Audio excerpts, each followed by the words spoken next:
नमस्कार, परभणी न्यूजमध्ये आपलं स्वागत करतो। मी दिलीप बनकर। पाहूया आजच्या ठळक घडामोडी।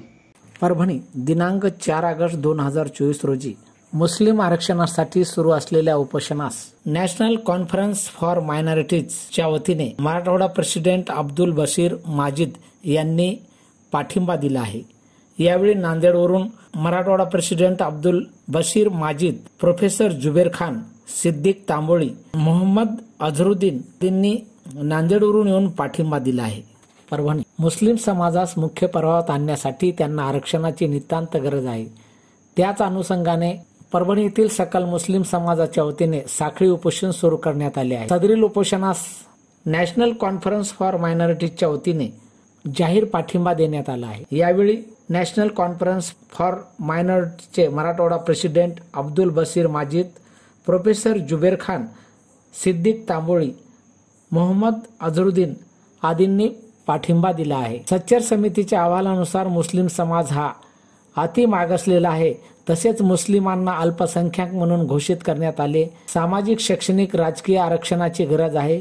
शासनाने मुस्लिम समाजास 5% आरक्षण घोषित केले होते, त्यास माननीय न्यायालयाने सुद्धा मान्य केले होते, तरी शासनाच्या उदासीनतेमुळे ते आरक्षण दिले गेले नाही। केवळ जातीपातीचं राजकारण सध्या राज्यात सुरू आहे, त्यामुळे आरक्षण देण्यास टाळाटाळ केली जात आहे। आरक्षण तात्काळ देण्यासाठी छत्रपती शिवाजी महाराज पुतळा परिसरात सुरू असलेल्या साखळी उपोषणास नॅशनल कॉन्फरन्स फॉर मायनॉरिटीजच्या वतीने जाहीर पाठिंबा देण्यात आला आहे।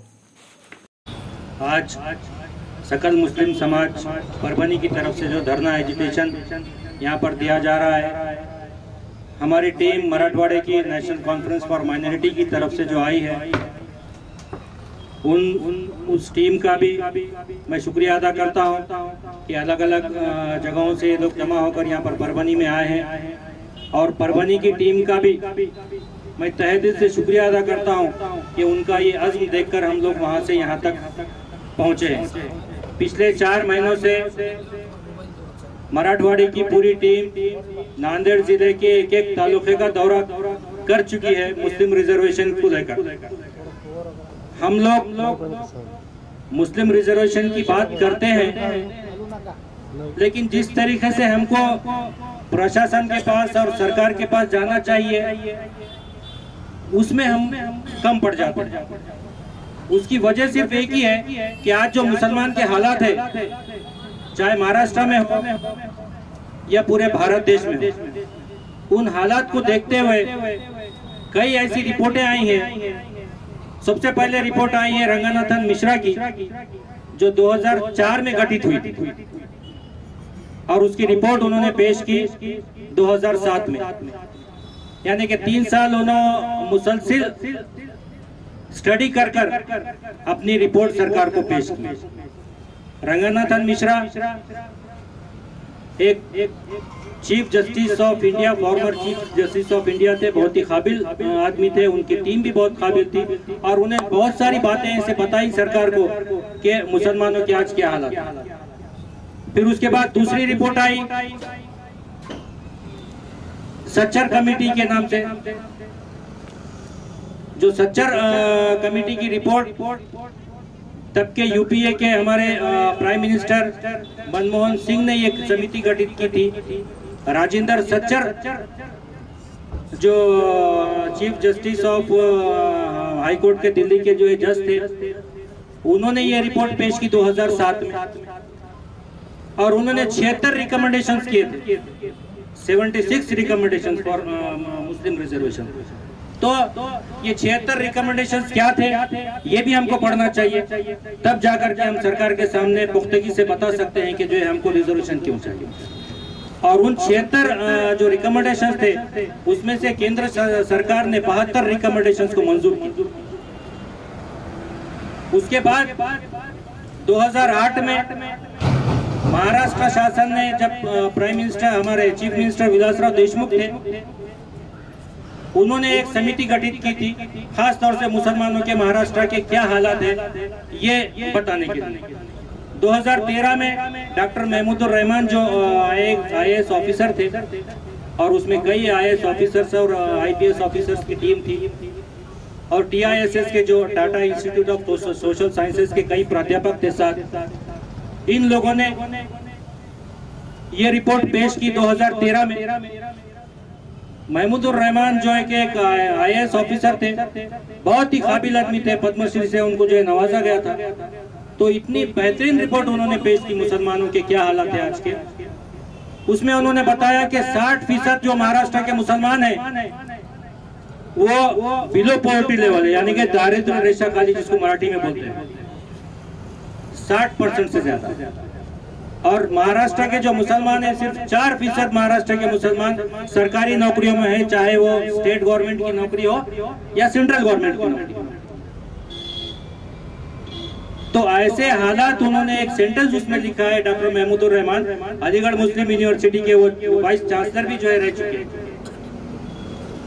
5 साल तक उन्होंने जो है अलीगढ़ मुस्लिम यूनिवर्सिटी की नुमाइंदगी की, वहाँ पे जो है चांसलर बन के काम किया। परवरी शहर के अंदर बेमुद्दत साकड़ी उपोषण मुस्लिम सकल समाज की तरफ से जो यहाँ पर रखा गया है, इस साकड़ी उपोषण को नांदेड़ जिला मराठवाड़ा की नेशनल कॉन्फ्रेंस की टीम यहाँ पर आकर इनके हौसले बढ़ाने के लिए हम इनको हमारा समर्थन जाहिर करते हैं। और जो देश के अंदर जो मुस्लिम समाज की जो आर्थिक शैक्षणिक जो परिस्थिति है, इस परिस्थिति के लिए आवाज उठाना ये हमारा हक है। यहाँ पर जिन परभनी के भाइयों ने अपने वक्त में से वक्त निकालकर समाज के लिए, कौम के लिए जो उन्होंने एक उम्दा कदम उठाया, इस कदम को कदम मिलाते हुए नांदेड़ की टीम हम तुम्हारे साथ तैयार हैं। क्योंकि समाज का जब भी कहीं पे कोई सवाल उठता तो उसको मदद करना यह हमारी जिम्मेदारी है। तो हमारा हक है कि सरकार से हमको आरक्षण लेना है, क्योंकि मुसलमानों की सामाजिक, आर्थिक और शैक्षणिक ये परिस्थिति बहुत डाउन है। क्योंकि मुस्लिम समाज को शैक्षणिक के अंदर आरक्षण की बहुत जरूरत है। हमारे कितने काबिल बच्चे आज तालीमी दिन हासिल कर उनको आज कुछ चंद मार्गों की वजह से, आरक्षण नहीं मिलने की वजह से आज वो नौकरी से आज उनको गुमराह रहना पड़ता है। अगर जो आरक्षण मिल जाता, जैसा कि महमूदुल्लाह सच्चर संघर्ष समिति की तरफ से जो सरकार का अहवाल पेश किया गया, उसके अंदर ये बताया गया था कि मुसलमानों को 10% आरक्षण मिलना चाहिए।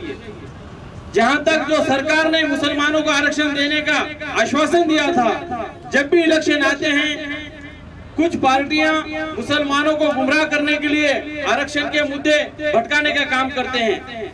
लेकिन जो सरकार ने मुसलमानों को आरक्षण दिया था, वो आरक्षण कोर्ट में भी टिका हुआ है। लेकिन सरकार की नीयत और नीति के ऊपर हमें शक है।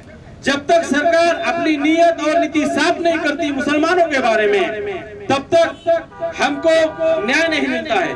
सरकार से हमारा कहना है कि तुम्हारी नीयत साफ करो और मुसलमान को, जैसा कि तेलंगाना की धरती पर, कर्नाटक की धरती पर जैसा आरक्षण वहाँ पे जाहिर हुआ है, वैसा ही आरक्षण महाराष्ट्र के सरकार ने मुसलमानों को जो 5% जो कोर्ट के अंदर टिका हुआ हमारा आरक्षण है, वो सरकार जो भी कैबिनेट के अंदर बैठक लेकर तुरंत हमें न्याय देकर हमको 5% आरक्षण जाहिर करें, ऐसी मांगनी हम नेशनल कॉन्फ्रेंस माइनॉरिटी की तरफ से, नांदेड़ जिले की तरफ से हम सरकार को करते हैं।